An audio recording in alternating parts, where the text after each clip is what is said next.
èmi ni Wálé Ọlágúnjú tí gbogbo èèyàn mọ̀ sí wòlíì tí kì í wẹ̀. ṣe rí ìnira yẹ 2023 prophecy mi ló gbé jáde pé tí Buhari tí Tinubu bá débẹ̀ o ìnira tí ò ṣẹlẹ̀ sí ọmọ Nàìjíríà rí ni wọ́n bá pàdé bẹ̀. ìgbà tí mo sọ̀rọ̀ yẹn ṣe báwọn ọmọ Yorùbá náà ló sọ pé ṣé Fúlàní ni mi ṣe Fúlàní ni mi ṣe èmi jọ lọ́hùn. ìgbà tí Tinubu jẹ gọ́ọ̀mẹ̀ Èkó ó lójú àánú ó sì jẹ́ ọ̀dọ́ ṣèpá arúgbó ni máa ń lójú àánú torí yóò máa rojú pé òun máa ti fẹ́ kú ó ti wá jẹ́ pé bàbá arúgbó yìí àti 80 something ní òwá láàánú ní ilé sọye tí mò ń ná lọ́sọ̀dẹ̀ ní church tiwa tèmi náà ní àìgbà ọrẹ àìgbàdà mẹ́wàá bẹ́ẹ̀ they should come there and then náwó ní gbogbo bá fáwọn ènìyàn kó má jẹ́ pé ogun àti èdì wọn kò ti Tinubu tó jẹ́ kó mọ tó ṣe tí Tinubu ò bá gbọ́ ó gbọ́ lẹ́nu mi lẹ́nu 95% àwọn northerners ẹ̀yin coalition ni wọ́n wà ara wọn tó ní owó Nàìjíríà wà lọ́wọ́ wọn ló wà bẹ́ẹ̀ wọn ò lè rig election tó ń bọ̀ yìí election eléyìí tó ń bọ̀ yìí yàtọ̀ sí kínní even ilẹ̀ Yorùbá náà ẹ̀rọ ya àwọn èèyàn tẹ́bi ń pa bẹ́ẹ̀ ni ṣé inú àwọn ọmọ Yorùbá dùn kí ló yẹ tí Tinubu ò sí bọ́dà wá sílẹ̀ bí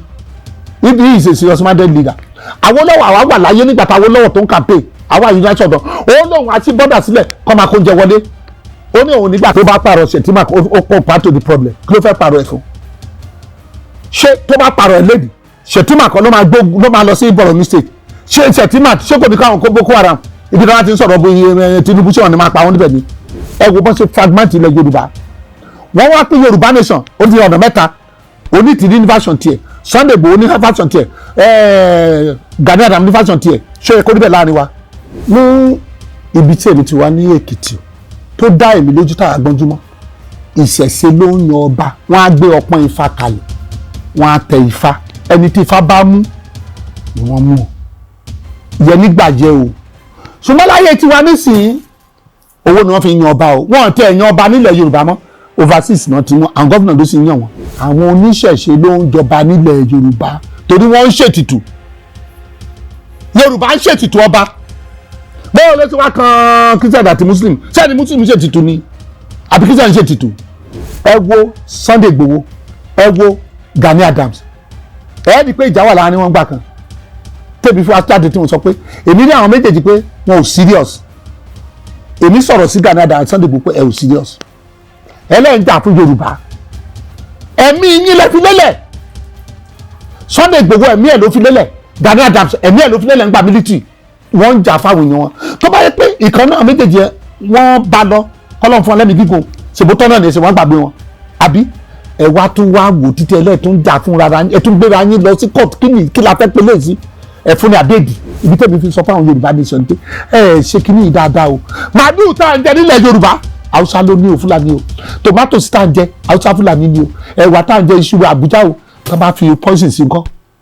wọ́n kàn máa pa Yorùbá lọ nìyí ẹni kìí tí mo sọ olùkíní iye Yorùbá ò sí tó bá búra wọn tí Yorùbá bá búra wọn ló máa ń bí ni pé ṣé Yorùbá lè léyìn ni Haúsá yìí ṣe bẹ́ẹ̀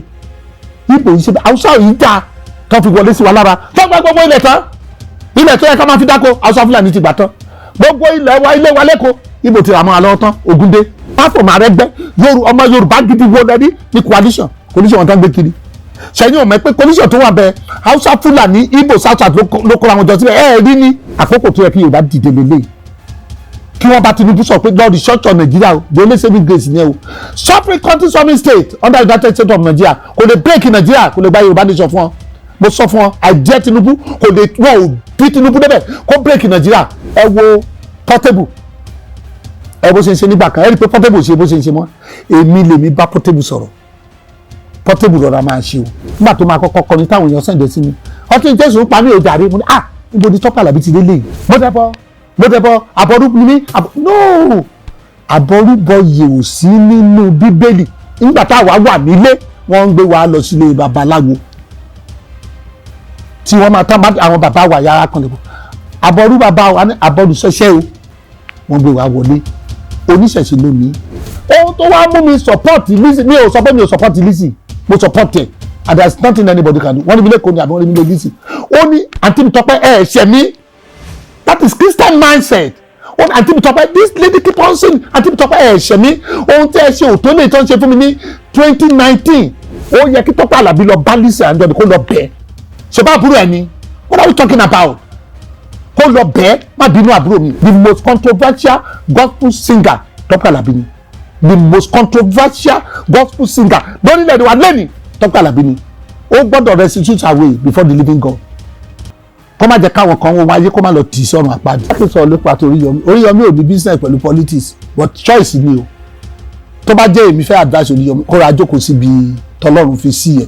kó má jẹ́ káwọn èèyàn kó ẹ̀rẹ̀ yí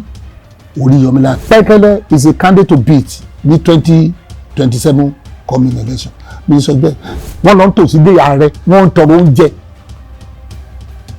wọ́n ti sọ wá dàlí méjèèjì ìnáwó ló ń tọrọ jẹ kì í ṣe Yorùbá Tinubu ti sọ wá dàlí méjèèjì òun ni mo ti sọ wípé ogun àti oògùn èdè Haúsá ni wọ́n kó lé bàbá ẹ̀ kó má mú un tó ń ṣe àwọn Tinubu ló bà Afẹ́nifẹ́re jẹ́ mi ní apology Aṣíwájú Ahmed Bọ́lá Tinubu àwọn ló bà Afẹ́nifẹ́re jẹ́ nígbà ayé Bọ́lá Ìgè àtolúfàlàì ni wàhálà yẹn ti wà. àwọn nígbà tí Nàìjíríà nílé ni amúnisìn ni wọ́n they are tax masters wọ́n ti kó Nàìjíríà àtàwọn ọmọ Nàìjíríà lẹ́rú òun lọ́dún ọmọ Nàìjíríà tó ń ṣépè fún wọn òun ni Ọlọ́run fi hàn mí pé ikú ti ń jẹ kì í ṣe pé ikú ń jẹun lórí wọn pọ́ńpẹ́ ikú ni mo rí pé ikú ń là mọ́ wọn lórí tó fẹ́ pa wọ́n bẹ̀tẹ̀ àwọn olóṣèlú tí wọ́n ti ń sáré tó ń ta kàkà ní 2027 ṣé wọ́n serious báyìí 2027 máa ṣe kọ́dún méjì kí ni wọ́n wà tó lè ṣẹlẹ̀ in my prophecy fún 2027 pé most of these politicians wọn ò ní rí election 2027